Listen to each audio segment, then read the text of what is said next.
Bonjour à chacun. Alors en effet, ça fait tout bizarre, les enfants partent. Mais il faudrait bien que ce soit les enfants qui restent. Oui, presque en effet. En tout cas, merci JP pour ce démarrage. Tu nous as rappelé l'importance que l'amour qui émane de nous, eh bien, émane en amont de notre Dieu, trouve sa source en notre Seigneur, en celui qui nous réunit. Et donc j'aimerais ce matin continuer dans cette réflexion sur la communion fraternelle et l'amour les uns pour les autres. Concrètement, mais avant cela, j'avais demandé à Camille, mais est-ce que toi tu peux nous dire ce que toi personnellement t'apporte la communauté chrétienne ? Pour Tony et moi, on a vécu l'expérience particulière du bateau que vous savez, qu'on vous a un peu raconté.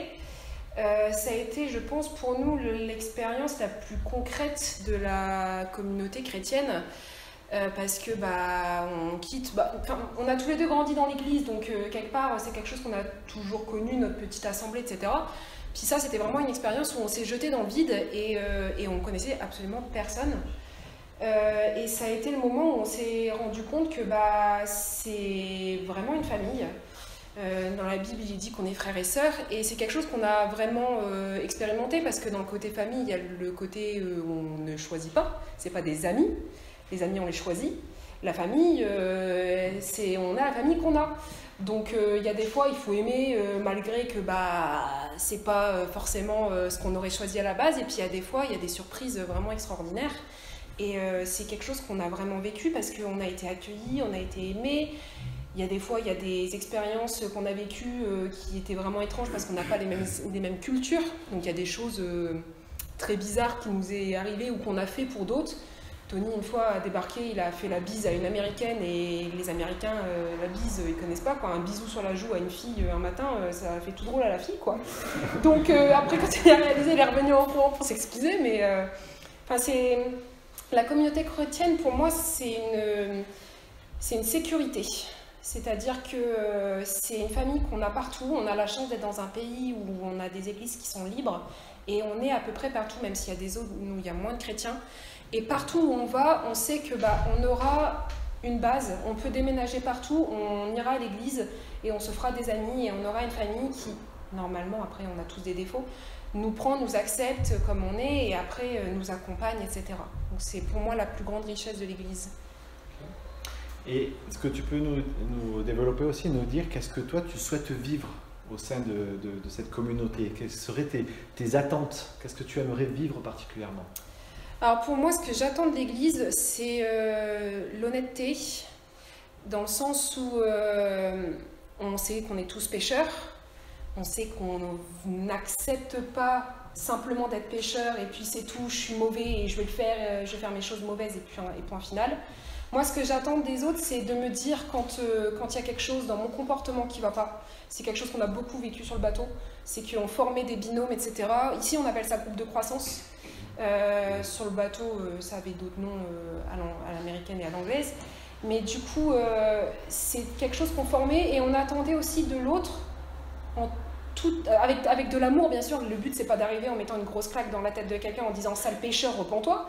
Mais voilà, de dire « écoute, je trouve que sur la colère, ça va pas en ce moment, je trouve que t'es vraiment trop à t'énerver pour rien, etc. » Et puis de prier avec l'autre, et puis d'avoir ce côté, cette assurance qu'on est aimé, et que du coup, quand on nous dit qu'il y a quelque chose qui va pas, ok, je l'accepte parce que cette personne, elle m'aime.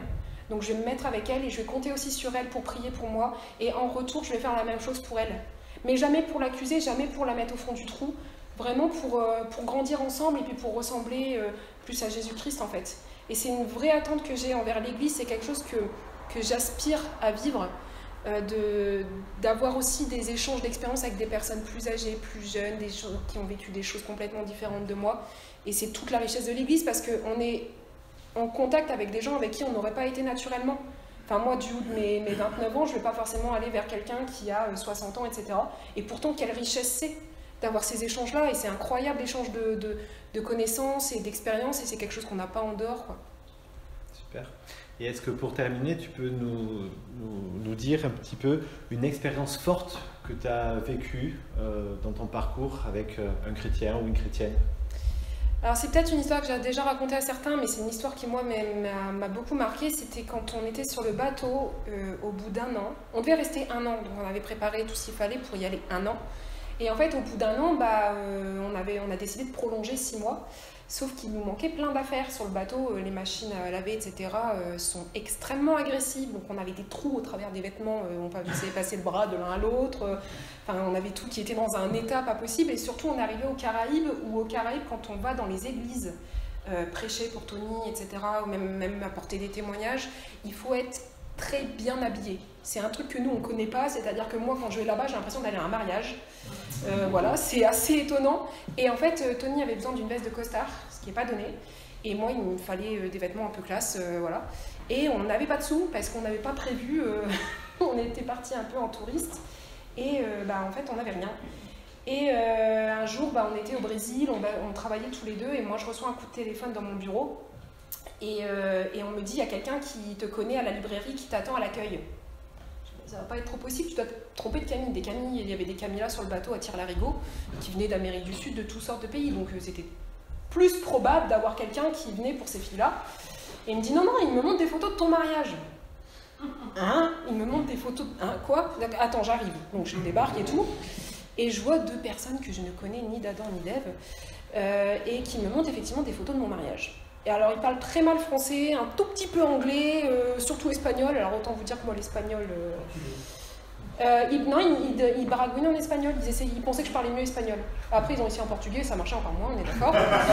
Et donc, il y a des personnes du bateau qui sont venues traduire. Et en fait, ils nous disaient qu'en fait, avec Tony, on s'est connus à Orléans dans une église brésilienne portugaise et qui parlait complètement français. Ils étaient là depuis longtemps, mais voilà. Et en fait... On avait prié avec Tony pour cette situation du fait qu'on n'avait pas de vêtements, etc. Puis on s'était dit, bon, c'est un peu banal, c'est un peu pas grand-chose, mais bon, de toute façon, on n'a rien, donc autant le faire. Et en fait, ces gens-là, ils sont arrivés, on en a parlé à personne, on a juste prié. Et ils sont arrivés, ils nous ont dit, on est là pour vous emmener, puis on voudrait vous bénir, on va vous emmener faire du shopping. Et puis voilà. Alors avec Tony, on s'est un peu regardé en mode ouais. Et ils nous ont acheté une veste de costard, de trucs. Moi j'étais très mal à l'aise parce que, en fait, quand on vient en mission, on vient pour aider nous. Et quand on vient nous apporter des choses, moi j'étais très gênée. En fait, à un moment, on a juste accepté parce que c'était une réponse de la prière. Et pour moi, c'est ça la démonstration de la fraternité. C'est que ces gens-là, je ne vais plus jamais les revoir de ma vie. Ils nous ont bénis. Parce qu'ils nous ont vus une après-midi, et il y a des amis de Orléans qui leur ont dit on les connaît, allez les voir, et voilà. Et au final, il y a 2-3 semaines, on est parti à Orléans visiter cette église qui nous a beaucoup soutenus, et en fait, ils étaient là, ces gens-là. C'était très marrant. Donc, j'étais très contente de les revoir, on a discuté avec eux et tout, et c'était très sympa. Donc ça, pour moi, c'est vraiment la fraternité chrétienne. C'est... vous avez besoin, moi j'ai, venez, on y va, et puis je vous accompagne, et voilà. Et c'est juste de l'amour et quelque chose de très simple, dans les petits besoins. Voilà. Merci beaucoup, on peut applaudir Camille. Voilà un exemple, on aurait de tas d'histoires, je pense, à raconter. Et je crois qu'on est vraiment convaincus. Nous, de l'importance de nos liens fraternels, de ce que nous vivons. Mais ce matin, j'aimerais que l'on puisse ensemble faire une sorte d'auto-évaluation pour mesurer un petit peu l'état de notre communion fraternelle ce matin. Alors, je rappelle très rapidement que l'Église, c'est vraiment le fruit de l'action de Dieu au cours des âges. On voit dans la Bible Dieu, dans les Écritures, à nous décrire les débuts de l'Église et son avenir. On voit dans le Nouveau Testament, notamment, que c'est Jésus qui dit à un moment donné « Je bâtirai mon Église ». C'est annoncé. Ensuite, dans le livre des Actes, on voit qu'elle débute, elle s'organise. On voit une Église qui croît. Dans les Épîtres, on voit qu'elle est expliquée, corrigée aussi. L'Église est corrigée parce qu'elle est faite d'êtres humains imparfaits. Elle est aussi encouragée. Et ensuite, nous, on est à peu près là. Eh bien, il y a un parachèvement, il y a une destinée avec Christ qui revient bientôt pour reprendre son Église. Et nous sommes dans cette attente. Donc la Bible nous décrit ses débuts, son avenir, et elle nous montre que l'Église la Bible nous montre en quelque sorte que l'Église est le nouveau programme de Dieu sur terre. L'Église, la communauté chrétienne, est le nouveau programme de Dieu sur terre pour manifester sa gloire et sa grâce. Après l'échec d'Israël, Dieu avait choisi le peuple d'Israël pour pouvoir manifester aux nations la gloire et la gloire de Dieu, mais il y a eu un échec, et c'est pour cela que Dieu a établi ce nouveau peuple, si on peut dire comme ça, et a élargi les frontières en inventant, en bâtissant l'Église, qui est finalement, on pourrait dire, ce nouveau témoignage de Dieu dans le monde. Et donc, quand on parle de l'Église, bien sûr, on ne parle pas des bâtiments, mais on parle d'une communauté composée d'hommes, de femmes, d'enfants, de jeunes, de vieux, de blancs, de noirs, de gris, de café au lait, toutes les couleurs. C'est vraiment l'idée d'un corps qui est vivant, uni à Jésus-Christ, qui en est le chef, qui en est en quelque sorte le cerveau de ce corps, où chacun des membres sont liés les uns aux autres et partagent bien sûr la même foi, les mêmes valeurs, et donc témoignent au monde de la bonne nouvelle de Jésus-Christ. Nous sommes une communauté qui est appelée à aller dans le monde pour annoncer la bonne nouvelle, et nous sommes le principal canal choisi par Dieu pour accomplir sa mission dans le monde. Et je trouve que ça, c'est quand même extraordinaire, n'est-ce pas? Nous, toi, moi, nous sommes, je suis l'Église, quel que soit où nous sommes, nous qui sommes chrétiens, disciples de Jésus-Christ, nous sommes en réalité le principal canal choisi par Dieu pour accomplir sa mission dans le monde.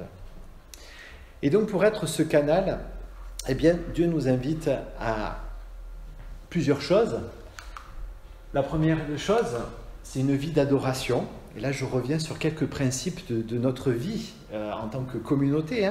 Notre vie d'adoration qui se concrétise bien sûr par notre attachement à Dieu, notre engagement et notre écoute de lui. Nous sommes l'Église Perspective et nous voulons écouter Dieu et sa parole à travers les cultes, notre culte personnel et notre culte communautaire, mais aussi par des temps de prière qu'on peut faire seul ou avec d'autres chrétiens.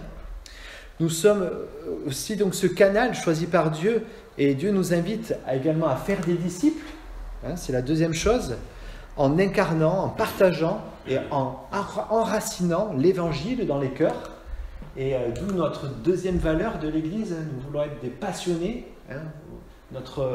Une des valeurs qui nous porte à l'Église ici, notre communauté, c'est la passion pour l'Évangile, où on veut être vraiment un témoignage pour la ville.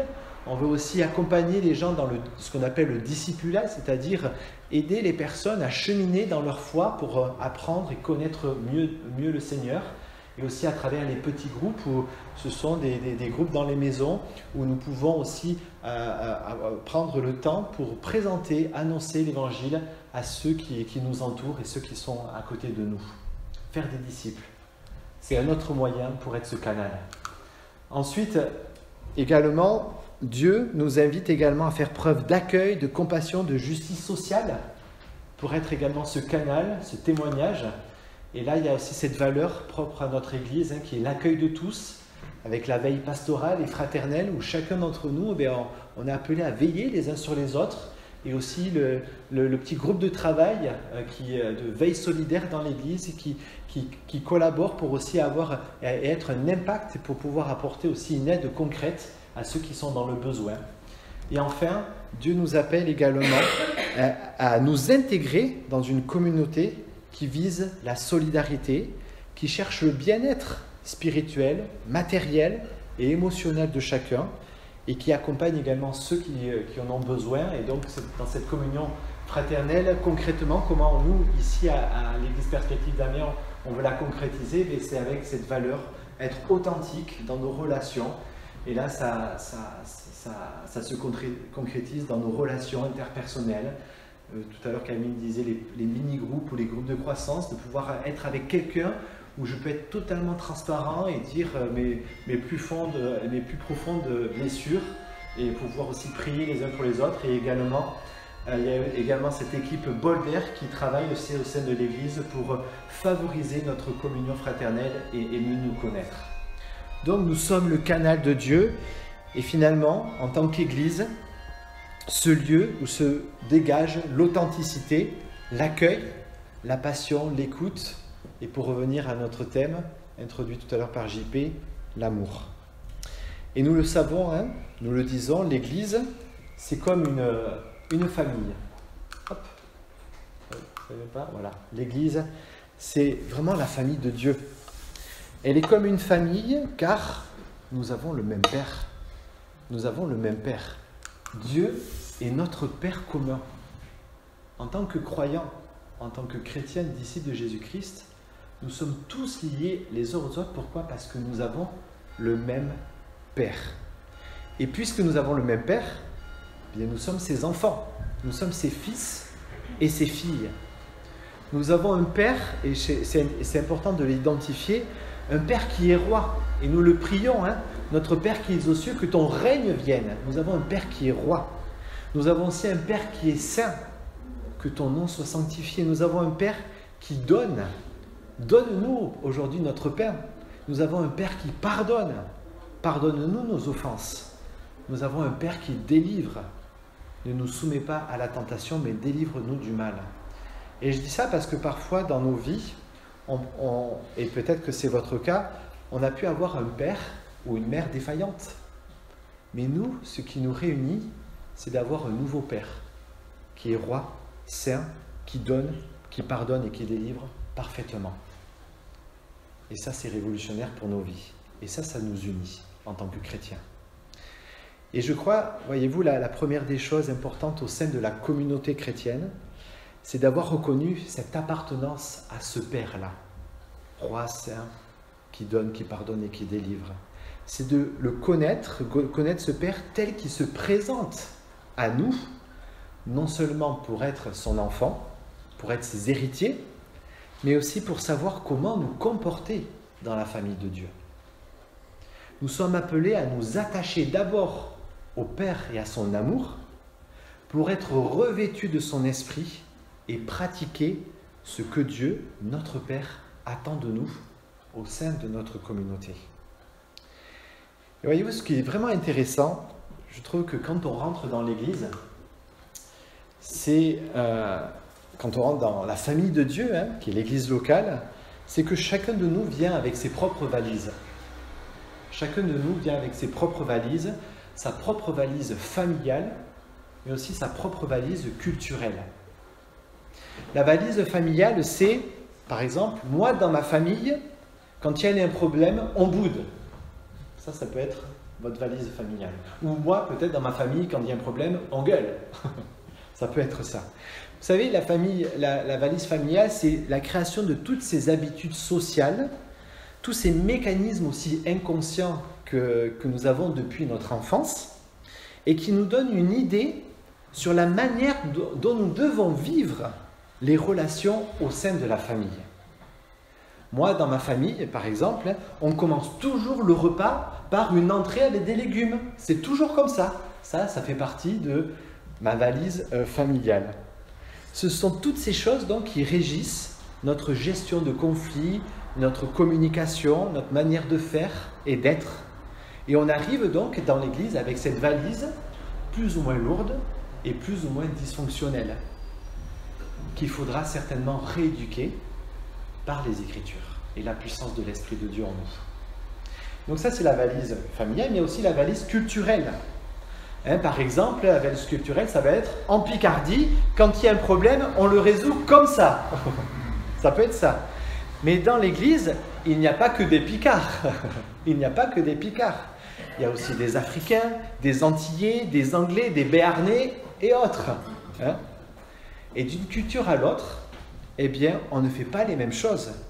On peut être interpellé, même parfois agacé par la différence de l'autre et la manière de faire ou de concevoir différemment de l'autre. Et donc cette valise contient donc toutes les règles, tous les codes qui sont ancrés en nous en raison de notre contexte culturel et que nous avons tendance à adopter dans nos relations fraternelles, dans nos couples, dans nos familles, hein, partout, hein, et bien sûr dans l'Église, et quand nous y entrons. Finalement, l'Église, la communauté donc chrétienne, c'est un peu comme les tapis à l'aéroport de Roissy, hein, Paris-Roissy, hein, avec tous ces bagages qui viennent, qui partent dans tous les sens, où chacun peut avoir tendance à vouloir imposer sa norme et sa manière, ses habitudes et ses critères familiaux ou culturels, et qui malheureusement, bien souvent, polluent la communion fraternelle, c'est-à-dire notre koinonia. Alors le mot koinonia, c'est le mot grec pour communion, hein, qui définit en fait la mise en commun des choses, la participation dans la famille de Dieu. Toutes ces valises-là viennent polluer, si on veut les mettre devant, mais notre koinonia. La difficulté donc pourrait donc se décrire en dérivant donc la notion de famille et de communauté selon donc les critères de mon enfance et de ma culture, et non selon les Écritures. On pourrait donc parfois glisser sur cette pente qui affirme donc que la koinonia de mon enfance, c'est la koinonia des Écritures. Mais on se trompe, on peut se tromper. Et donc finalement ne plus vivre selon ce que Dieu décrète de la véritable communion. Vous voyez, c'est pas simple. Hein, c'est pas simple.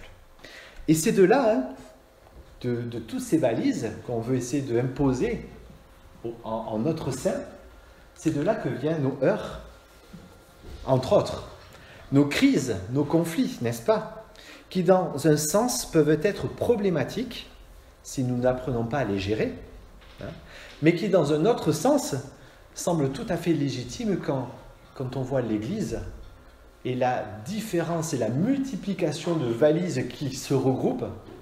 Eh bien, ce n'est que normal et légitime presque qu'il y ait des heurts en ce sens.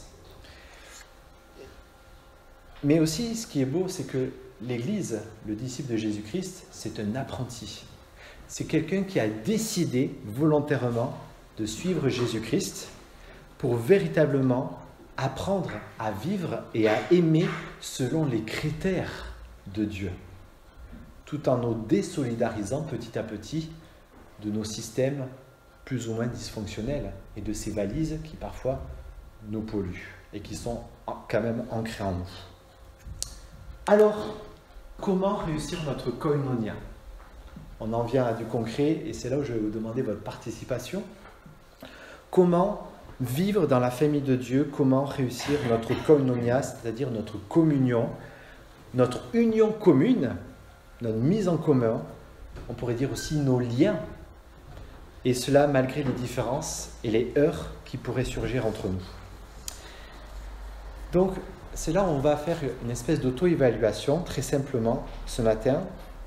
Et ce qui est chouette pour faire cette auto-évaluation, c'est que le Nouveau Testament expose 28 recommandations sur le sujet de la communion, avec cette mention les uns les autres. Il y a plein de versets, vous verrez, hein, mais on va les lire ce matin. Ces 28 versets, les uns les autres. On va essayer de lire ça et d'échanger autour de cela. Alors, ce qui est intéressant aussi dans ces 28 recommandations qui concernent la famille de Dieu, on peut les regrouper en 4 familles, en 4 sous-familles. Il y a l'aspect de s'attacher les uns aux autres pour favoriser l'entente et la compréhension commune. Il y a également l'aspect de se protéger les uns et les autres pour éviter de se nuire. Il y a également l'aspect de partager ensemble des responsabilités pour grandir ensemble dans la foi. Et un dernier aspect de cette koinonia, de se mettre au service les uns des autres pour s'entraider donc mutuellement. Alors, regardons un petit peu maintenant dans les détails avec cette première. S'attacher les uns aux autres. Est-ce que quelqu'un veut lire? Est-ce que quelqu'un veut lire ces versets qui se rapportent donc à ce premier sous-thème, s'attacher les uns aux autres? Quelqu'un veut bien lire? Saluez-vous les uns les autres, accueillez-vous les uns les autres, attendez-vous les uns les autres, supportez-vous les uns les autres, confessez vos péchés les uns les autres, pardonnez-vous réciproquement, soumettez-vous les uns les autres. Merci François. Alors ici, d'après vous, où l'Esprit de Dieu est bien à l'œuvre en notre sein? Où est-ce que ça marche quand on regarde ça? Où est-ce qu'on veut dire là, allez, là on est bon? Saluez-vous. Ok. Qu'est-ce qui te fait dire ça? Pourquoi là tu trouves que là ça marche en notre sein? Parce que c'est assez évolué. Enfin, je regarde par exemple, Jean-Fils ce matin il a galéré à nous faire cesser de se saluer les uns les autres. Ouais, c'est vrai. Si je puis dire. Ok. Mais ouais, je pense qu'on est pas mal là-dessus, parce qu'on a quand même une bonne. Ouais, on a une. Sur les 5 premières minutes du culte, j'ai été dans les églises, sur le bateau par exemple, on a rêvé. Tout le monde attendait que ça commence, quoi. Il n'y avait pas d'échange, il n'y avait pas de. Ok. Alors que là, on voit que c'est quand même vivant. Super. Quelqu'un d'autre pour un point positif où l'Esprit de Dieu est à l'œuvre vraiment en notre sein? Supportez-vous les uns les autres au sens d'être un support, pas au sens de supporter, mais c'est supportable. Ouais. Mais je trouve que, notamment le travail solidaire, voilà, il y a une attention plus particulière à certains d'entre nous. On a reçu un message pour Saint-Massé, là, ces jours derniers, etc. Voilà.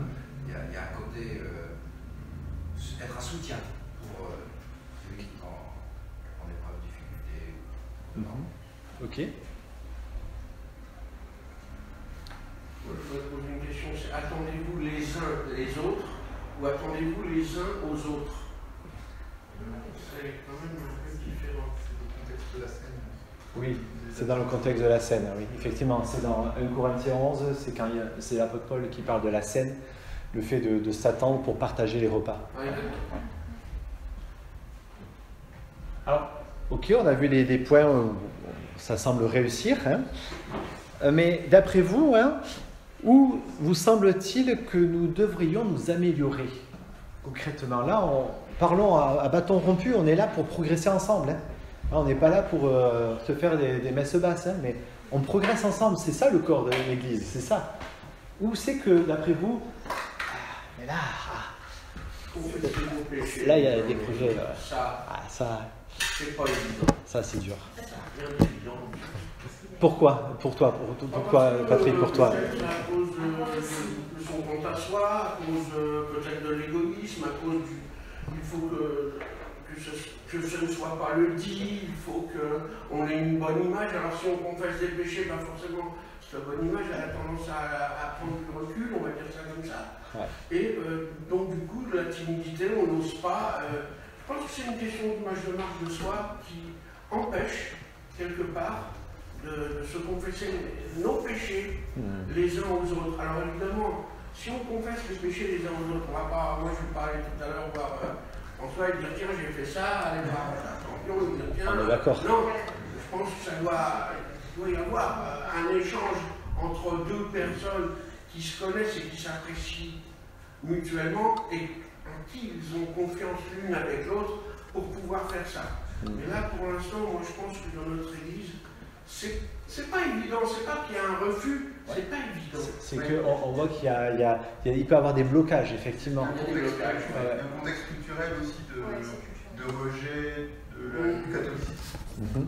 On s'est construit en opposition les évangéliques au catholicisme, et du coup les catholiques confessent, et nous on a dit on ne fait pas. Et finalement c'est peut-être pas... Pourtant, la koinonia de Dieu, elle nous invite à ça. Elle nous invite, effectivement. Pour avoir vécu aux États-Unis, ils sont beaucoup moins en opposition avec les catholiques. Ils ont plus, du coup, gardé les bonnes choses des catholiques et rejeté les mauvaises. Et du coup, on est peut-être plus du fait de notre histoire et des guerres protestantes. Ok. Quelqu'un d'autre? Aussi parce qu'on peut avoir peur du jugement. Ouais. Peur qu'on nous monte du doigt et. Ouais. Quand on fait un péché, c'est pas beau. Ah ben. Ouais. Par définition. C'est ça. En effet, ouais. En effet. Ouais. Bon, oui, on a aussi ce problème, c'est qu'on est très éloignés géographiquement les uns des autres. Donc, c'est pas évident d'être une communauté, de pouvoir avoir suffisamment confiance ou d'amitié les uns pour les autres. parce qu'on ne se voit pas assez, on ne se connaît pas assez. Ok. Donc là, donc ce que tu dis, ça suscite que concrètement, il y aurait ce besoin pour arriver peut-être à cela, du coup, hein, si je lis les choses, à mieux se connaître, mieux se voir et favoriser. Bon, Bolder est à l'œuvre, hein, merci Bolder, hein, par exemple. Mais bon, c'est un moyen parmi d'autres. Hein. Mais effectivement, ça peut. Hein. Le souhaitez-vous? Vas-y. C'est pas évident, je trouve, parce que jusqu'où peut-on enfin, déjà, qu'est-ce qu'on entend? Souhaitez-vous les uns aux autres? Et jusqu'où peut-on se soumettre? C'est un mot que j'ai du mal, avec lequel j'ai du mal, mais jusqu'où peut-on tolérer certaines choses chez les autres? Si les autres n'entendent pas que là il y a quelque chose qui coince. Ah oui. Donc on va venir après sur les autres critères, ça va se croiser. Je l'entends plus en considérer les autres comme supérieurs à vous-même. C'est-à-dire que c'est aussi biblique, quoi. Et soumettez-vous les uns aux autres, c'est considérer que l'autre peut être supérieur à vous-même. C'est une façon il y a cette idée de se mettre au service et de considérer l'autre bien. Voilà. Oui, mais il ne faut pas le dire à l'envers. Hein. Soumettez-vous les uns les autres, c'est pas soumettez les autres.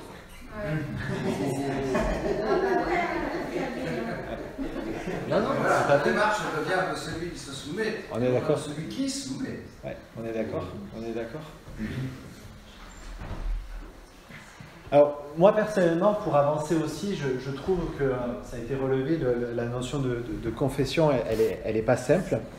Ça demande courage, effectivement, ça demande de confronter nos erreurs à l'autre. Alors, il y a la dimension, est-ce qu'on doit le faire publiquement ou pas? Alors, moi, je pense qu'une confession publique, c'est s'il y a un péché public, hein, il faut reprendre les cadres, attention aussi là-dedans. Hein.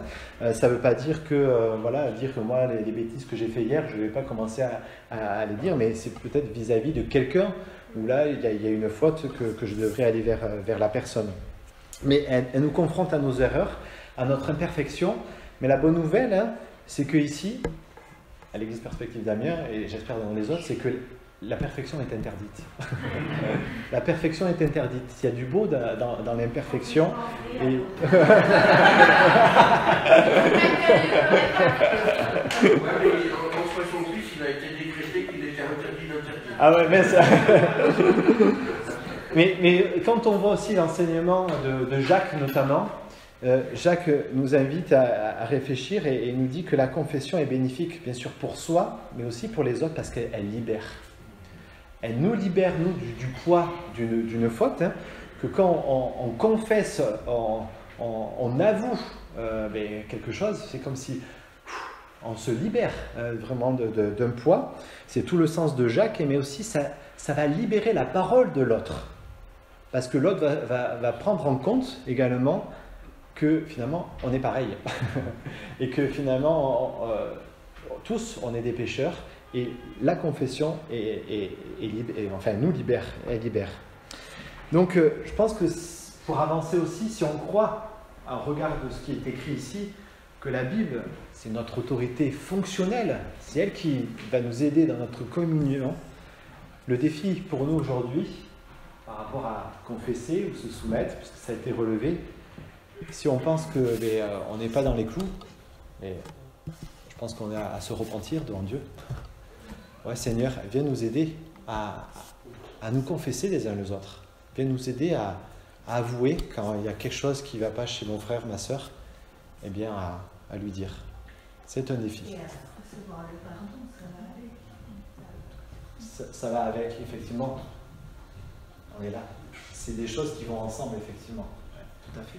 Bien souvent aussi, moi j'ai remarqué, c'est pareil, sur le bateau, il n'y avait pas cette culture d'être un peu honteux par rapport au péché. Et puis il y a des fois, je me suis rendu compte que quelque chose qui pour moi prenait une ampleur dans ma vie, ah oui, j'arrive pas à être réglo là-dessus, je m'en dois être dedans, la personne à qui je vais le dire, pour moi, c'est que ça. Ah attends, si c'est que ça, on va prier, En fait, on se rend compte que c'est pas si gros, c'est gros pour nous parce qu'on le vit, mais avoir un regard tendre aussi de la personne qui reçoit ça, tiens, bah, si c'est que ça, bah, t'inquiète pas, on va s'en sortir. Enfin, tu te rends pas compte à quel point c'est rien. Et puis, ça peut vachement aider aussi à prendre du recul. Complètement. Parce que je trouve que des fois, on se fait écraser par un grain de sable parce que ça prend tellement d'importance que les gens derrière ils vont venir et puis dire non, mais t'inquiète pas, c'est rien, tu vas t'en sortir. Complètement. Bien souvent, j'ai eu le retour, bah, moi aussi je suis passé par là, regarde, je suis encore là. Et on a nos valises qui nous font ça, hein, et du coup on va se faire des films, mais par rapport à l'autre, complètement. Ouais, c'est vrai. Pas dans tous les cas, mais généralement, quand quelqu'un vient confesser un péché, déjà, la personne qui le reçoit se sent un peu responsabilisée en mode, c'est-à-dire qu'il reconnaît quand même en moi quelque chose, pas d'autorité ou quoi, mais de la bienveillance ou de la confiance, donc moi j'ai pas envie d'être là et puis de l'enterrer avec ses fardeaux. C'est ça. De toute façon, il y aura toujours dans nos relations interpersonnelles cet effet miroir, que quand moi je viens et je dis voilà ce que j'ai fait, ma faute, il y a un effet miroir automatique, parce que on est des êtres humains, on se ressemble aussi différents, mais on se ressemble, effectivement. Ouais. Ouais, merci, Tony. Je passe à la seconde liste, avec cette idée de se protéger les uns les autres pour éviter de se nuire. Quelqu'un veut lire? Ne vous jugez pas les uns les autres, ne mentez pas les uns aux autres, ne parlez pas mal les uns des autres. Ne vous plaignez pas les uns des autres. Ne vous portez pas envie les uns aux autres. Ne vous provoquez pas les uns les autres. Ne vous mordez pas, ni vous dévorez les uns les autres. On rigole, mais voilà. Malheureusement, hein, dans la communauté, ça peut arriver. Alors, d'après vous ici, où est-ce que l'Esprit de Dieu travaille bien en notre sein? Et où est-ce qu'on aurait des progrès à faire? Partout. On se mord pas les uns les autres. Ma femme, elle m'a déjà mordu. Hein. Ma fille aussi. Pardon, ma fille aussi. Ta fille aussi. Ne mentez pas, je crois que ça va. Ça, ok, d'accord. Je pense qu'on se ment pas, on a d'autres défauts. Ouais. Donc ça, on peut dire, ouais, ça c'est, on est plutôt bon. Juste intéressant, là c'est en négation, c'est ne pas hein, par rapport aux autres. Hein. C'est la seule liste où il y a les ne pas, donc c'est pris à l'envers. Donc plutôt, ok, l'esprit travaille sur le fait de véhiculer la vérité en notre sein. Ok. Mais ne vous jugez pas les uns les autres, ça ne rejoint pas, ne vous jugez pas les uns les autres. Alors, on va voir, mais forcément, en fait, le jugement a un impact sur tout le reste. Ouais. Ne vous portez pas envie, j'ai pas l'impression que dans l'église on est des personnes particulièrement envieuses. Qui abaissent les autres ou autre chose. Donc dans le portez pas envie, donc de voir ce que l'autre a et que moi j'ai pas, de dire ah moi je l'ai pas, il y a la jalousie, etc. Ok. Ouais. Donc ça on est plutôt bien, ouais. Après, ne vous mordez pas ni ne vous dévorez, même spirituellement, il n'y a pas de, on n'est pas, du moins à mon échelle, moi j'ai pas l'impression qu'il y ait des guerres de pouvoir, qu'il y ait des clans. J'ai déjà été dans des églises où l'église elle est séparée en 4, et puis il n'y a pas quelqu'un qui est assis au fond à gauche qui irait s'asseoir devant à droite parce que on ne se supporte pas. De toute façon, lui il a bien aimé tel pasteur, alors moi j'ai pas aimé, et puis maintenant, des vraies guerres intellectuelles. Moi je trouve que c'est plutôt la bonne humeur. Je peux tous vous regarder dans les yeux, m'asseoir à côté de chacun d'entre vous. C'est génial. Excellent. Non, mais c'est vachement important de se le dire, ça. Entre nous, on est. En fait, alors, on est ensemble et on bosse ensemble. On veut grandir ensemble. Et se dire des choses comme ça, mais ça fait du bien. Ouais, merci, Tony. Là où vous pensez, du coup, on aurait. Allez. Que l'esprit, là, il faut qu'il nous titille, là, un peu, d'après vous, en notre sein. C'est facile de parler mal des autres, de s'en plaindre aussi. Enfin, pour moi, c'est très facile. Ce que Jacques dit, c'est de ne vous plaignez pas les uns des autres, ce qui n'est pas la même chose, ne vous plaignez pas les uns aux autres. Oui. Et ça, je trouve, pour être pas mal souvent devant, que j'ai déjà eu des critiques, mais qui n'ont été pas directes en plus. Donc c'est pas cool parce que ça veut dire qu'on va se plaindre à quelqu'un d'autre de ce que moi j'ai fait. Pourquoi on ne vient pas directement nous voir? Est-ce qu'on n'a pas cette franchise pour se parler justement? Voilà. Ça, je suis agaçant, je suis d'accord. Ça m'énerve aussi. Donc il y a un besoin d'authenticité, qu'il y a un truc qui ne va pas, mais aller voir directement la personne sans passer par des... Ne pas, ce qu'on appelle là, c'est de la triangulation, ne pas trianguler les choses. Ouais, effectivement, c'est important. Et je ne pense pas que Jacques dise si tu as quelque chose contre... si j'ai fait quelque chose de mal, tu peux venir me le dire, ça fait partie des... Ne vous mentez pas les uns aux autres. Et par contre, il dit bien ne vous plaignez pas les uns des autres, c'est-à-dire n'allez pas vous plaindre de quelqu'un d'autre. D'accord.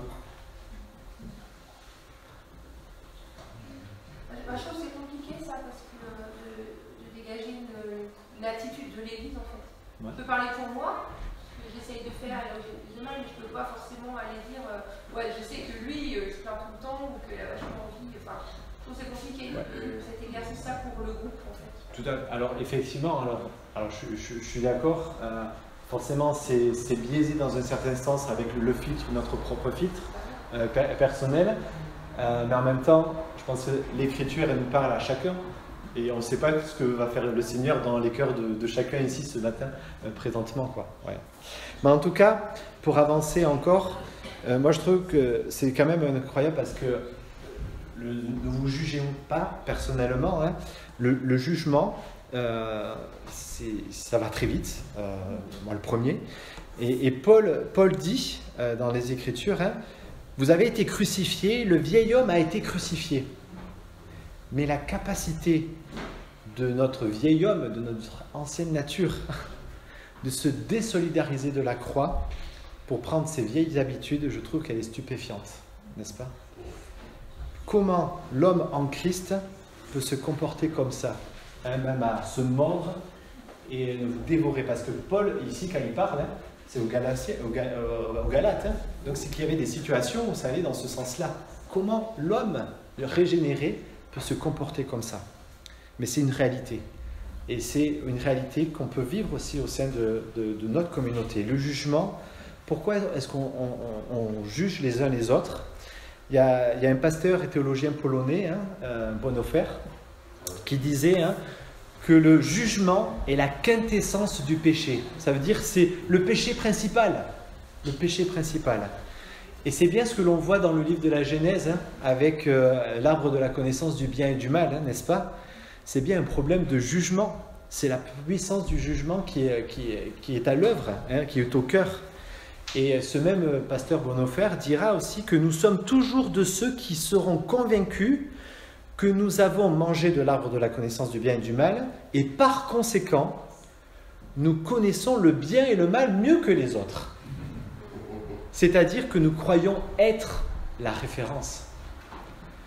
Nous croyons être celui ou celle qui détermine la norme, le référentiel finalement. Et le problème, c'est pas moi, mais c'est l'autre. Donc nous croyons mieux connaître et donc on juge, mais Jésus nous invite à autre chose, à ne pas juger justement. Alors là aussi, hein, les amis, quand est-ce que c'est la dernière fois que nous avons jugé, même dans notre tête? C'est quand la dernière fois? On juge, on parle mal, on murmure, peut-être avec des comportements carnivores, mais on s'aperçoit que tout est lié à cet esprit de jugement parce qu'on croit connaître mieux qu'eux. Et là, donc, une fois, si on croit à l'autorité fonctionnelle pour notre communion de la Bible et des Écritures, eh bien, là aussi, c'est une invitation à nous repentir devant le Seigneur, nous demander pardon les uns les autres et à régler nos heurts, je crois. Allez, j'avance. Partager ensemble les responsabilités pour grandir ensemble dans la foi. Quelqu'un veut lire? Reprenez-vous les uns les autres. Reprenez-vous. Veillez les uns sur les autres. Exhortez-vous les uns les autres. Édifiez-vous les uns les autres. Instruisez-vous les uns les autres. Entretenez-vous les uns les autres. Ayez soin les uns les autres. Ok, même question. où est-ce que l'esprit travaille efficacement et où est-ce que vous pensez qu'on peut demander à l'Esprit de Dieu de nous améliorer. Veiller les uns sur les autres. Donc là, positif ou plutôt positif, ouais, je pense que... Avec ayez soin, comme disait ouais.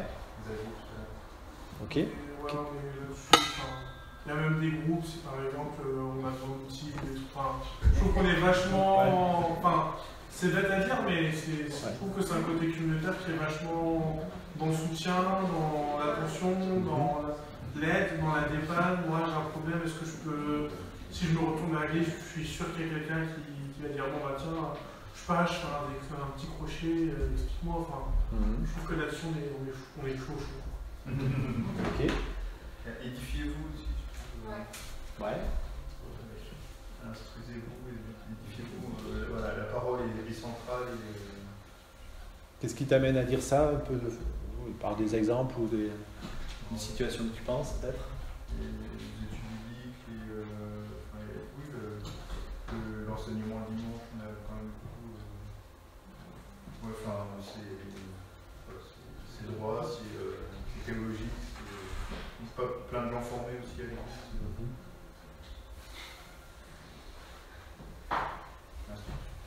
Ok. Donc les premières fois que je venais ici, il y avait, si vous vous en souvenez, il y avait la Bible itinérante.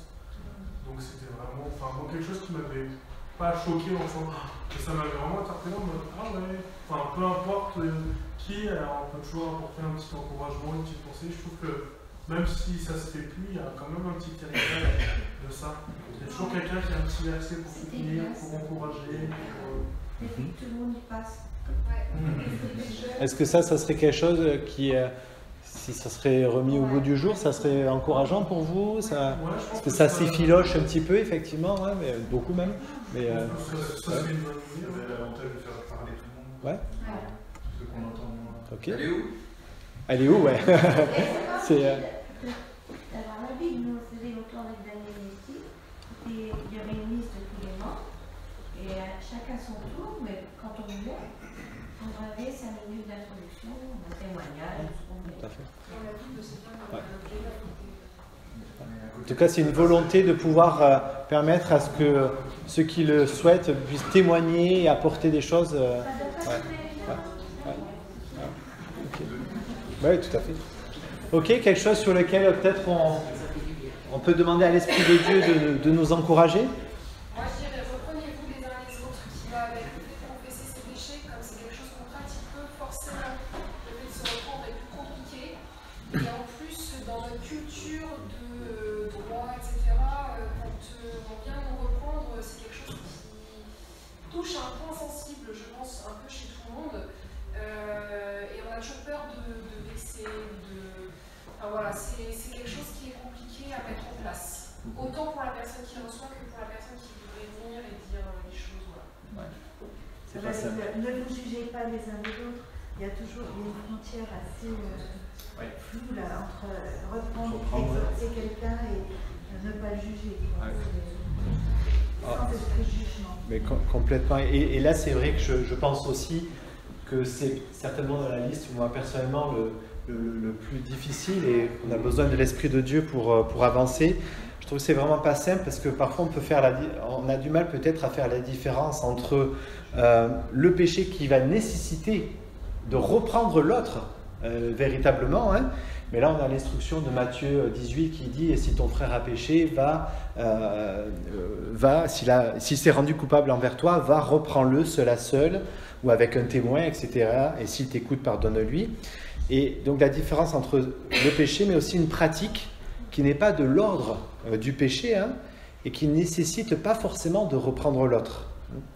Parce que ça peut être parce que la personne elle est comme ça, c'est son style, c'est son look. Et est-ce qu'on va reprendre la personne parce qu'elle a les cheveux longs ou parce qu'elle a un gros tatouage? Non, ça fait partie, et parfois c'est pas simple. Des fois, alors peut-être on se dit le Saint-Esprit nous dira.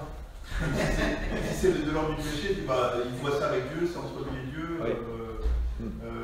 On sait que c'est un péché, mais du coup, quel est mon rôle là-dedans? Parce que finalement. Parce qu'il y a des gens qui ne se rendent thérapeute.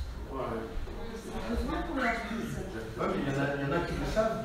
Oui, Et il y en a qui, qui malgré savent ça, pas. ils ne changent pas. Et donc, est-ce que c'est à nous de faire plus Ça y est, un petit peu. Non, mais c'est vrai. Il y a un moment, je sais plus c'est lequel qui dit t'envoies un frère, s'il ne veut pas changer, t'envoies plusieurs frères, et puis s'il ne veut pas changer, il y a toujours. Oui, et là, c'est dans les situations où le péché est avéré. Vraiment, c'est rendu coupable. Donc là, c'est. Mais dans les situations où il n'y a pas de péché, une transgression de la loi, eh bien, parce que là où ça touche peut-être nos valises personnelles et notre arrière-plan, parfois c'est pas simple. Mais pour cela, je pense qu'il y a l'enseignement, encore une fois, de l'apôtre Paul aux Corinthiens, qui nous dit, en gros, ma conscience en premier, ta conscience en deuxième, et ma liberté ensuite, en troisième. Est-ce que je peux faire ce que je veux? Je prends des exemples. La première question à se poser, c'est est-ce que ma conscience me le permet? Est-ce que je suis en paix? Oui. Donc je me pose la deuxième question. Est-ce que ta conscience est en paix? Oui. Et donc, je suis libre de le faire et d'avancer. Mais si la conscience de l'autre n'est pas en paix, eh bien, je pense que là, Paul, il nous invite également à renoncer à notre liberté et à faire preuve de tact et de sagesse. C'est ça. Et là, on s'aperçoit l'importance de se connaître pour connaître le cadre de référence des autres, l'histoire aussi de l'autre, parce qu'il y a des choses qui nous touchent différemment. Et c'est là où, justement, en développant l'authenticité entre nous, et de dire, ben là, ça m'a touché, là, ça m'a fait mal, mais ça va permettre à l'autre de pouvoir dire, ah là, sur cette valeur, sur cette chose, je vais mieux le comprendre et je pourrai faire encore mieux attention à la personne. Voilà. Et du coup, c'est développer l'amour également entre nous. Ce qui est important, c'est la confiance justement qu'on accorde à l'autre. Si on lui fait, il nous dit vraiment un truc qui n'est pas agréable à entendre, mais si on sait, si on a confiance en lui, on sait qu'il ne le dit pas pour nous agresser ou pour se faire valoir, pour moi, ça ne peut que passer. La confiance, c'est vraiment quelque chose. Mais c'est vrai que d'emblée, la confiance, c'est quelque chose qui se construit. Donc, du jour au lendemain, on ne peut pas aller voir quelqu'un qu'on connaît peu. C'est un cheminement, effectivement. On est d'accord. L'utilité de se bien connaître. Oui. Ce que je trouve difficile, reprenez-vous les uns les autres, c'est qu'on peut ne pas se sentir légitime pour le faire. C'est vrai. Et qu'est-ce qui nous permet, justement, qu'est-ce qui nous permettrait de nous sentir légitimes? Il y a peut-être la question de la confiance, peut-être on revient à ça. Il y a ce verset, là, on voit toujours la poutre qui est chez la poêle chez l'autre, mais pas la poutre qu'on a. Et ça rejoint effectivement la légitimité. En plus, c'est quelque chose qu'on a soi-même aussi. C'est lui faire du bien, donc c'est l'aimer, on lui fait faire bonne conscience, avec bienveillance. Mais je pense qu'il y a aussi une manière de communiquer. Souvent, on peut venir vers la personne en disant tu, vous savez, les tu qui tuent, mais peut-être il y a une manière de faire et de dire j'ai ressenti, ça m'a fait ça, moi, et sans accuser l'autre. Mais voilà ce que ça m'a fait. Et ça, je crois que c'est très important aussi dans nos relations interpersonnelles de ne pas. Enfin, on peut reprendre l'autre, mais en parlant de soi. Voilà. Je pense qu'on ne peut pas instaurer une culture de reconnaissez-vous les uns les autres si on n'a pas instauré une culture de confesser nos péchés les uns les autres. Parce que c'est dans un environnement de confiance où on va confesser. Où je vais dire, moi j'ai été esclave de telle addiction, et me dire devant tout le monde, et après, là, je serai légitime pour après dire, le Seigneur m'a délivré, je viens t'aider. Pour ton addiction, est-ce que tu veux qu'on prie ensemble? Et là, je vais reprendre l'autre. Mais l'un peut pas aller sans l'autre, et c'est un peu la même chose, c'est un peu le même climat, c'est un peu la même. Et il faut d'abord, je pense, mettre en place une culture de confesser avant de reprendre. Tout à fait.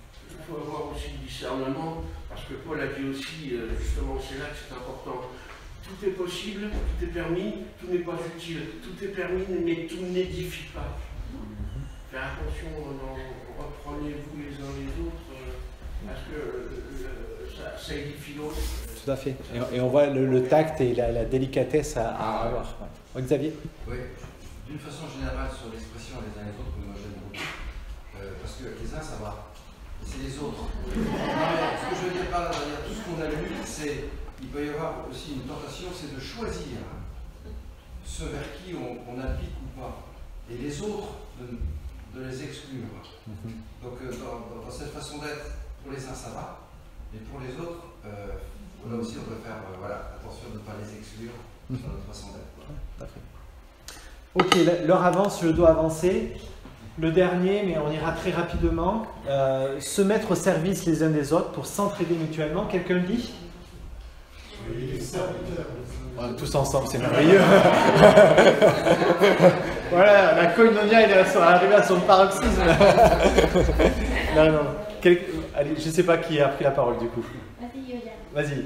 Soyez les serviteurs les uns des autres, priez les uns pour les autres, consolez-vous les uns aux autres, portez les fardeaux les uns des autres, exercez l'hospitalité les uns envers les autres, mettez au service des autres le don reçu, soyez bons les uns envers les autres.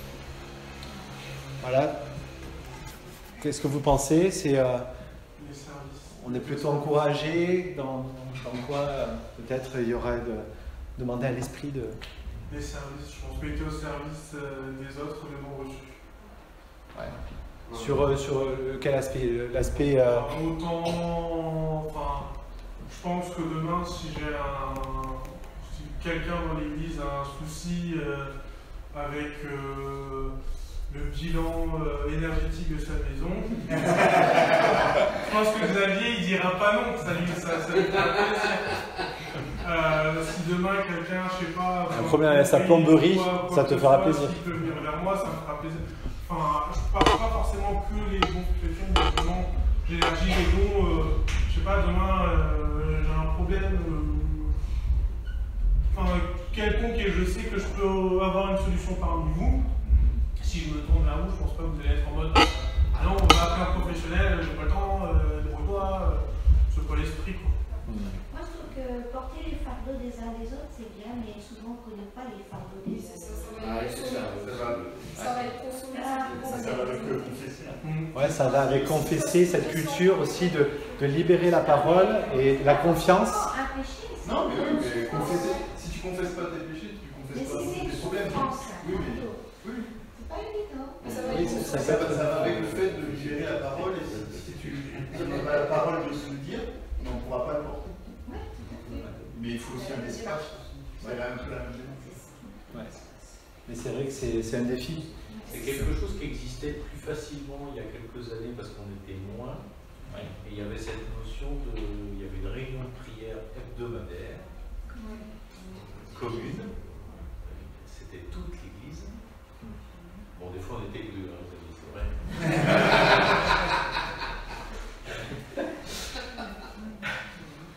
Et c'était l'occasion en fait de partager les fardeaux les uns des autres. Ouais, mais on était beaucoup plus centralisés sur Ouais. Et c'est vrai que là, il y a la composition, l'église qui grandit, qui évolue, c'est normal.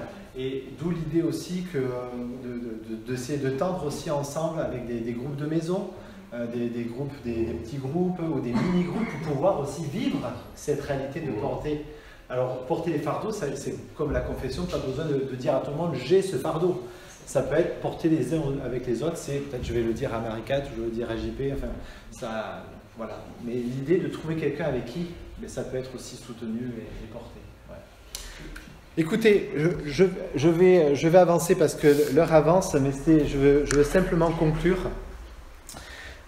Et conclure en nous invitant à prendre la scène, tout simplement, avec cette thématique. La scène, c'est quoi? Manger du pain en souvenir du corps brisé de Christ, boire du jus de raisin en souvenir de son sang qui a été versé pour nous, qui nous rappelle en fait l'œuvre réalisée à la croix, cette œuvre d'amour, cette alliance que Dieu a voulu faire avec nous, parmi nous, malgré notre péché, hein, mais il a voulu que sa grâce et son amour surabondent, malgré notre faiblesse. Et je pense que c'est la même invitation pour nous aujourd'hui que j'aimerais nous adresser pour notre communion fraternelle, que malgré nos heurts, nos jugements, et tous nos axes de progression, mais aussi toutes nos choses positives qu'on a relevées, eh bien, que ce soit en prenant la scène, cette décision de dire, ouais, Esprit de Dieu, aide-moi à avancer dans tel domaine, à faire un pas de plus, personnellement, mais aussi au sein de la communauté. On est tous en chemin pour que la grâce et l'amour de Dieu abondent. Donc voilà, comme Paul nous le dit, hein, que chacun donc s'éprouve soi-même à la lumière donc de ces 28 recommandations, et que chacun d'entre nous puissions revenir à la croix pour vivre l'unité et la communion à laquelle Dieu nous appelle.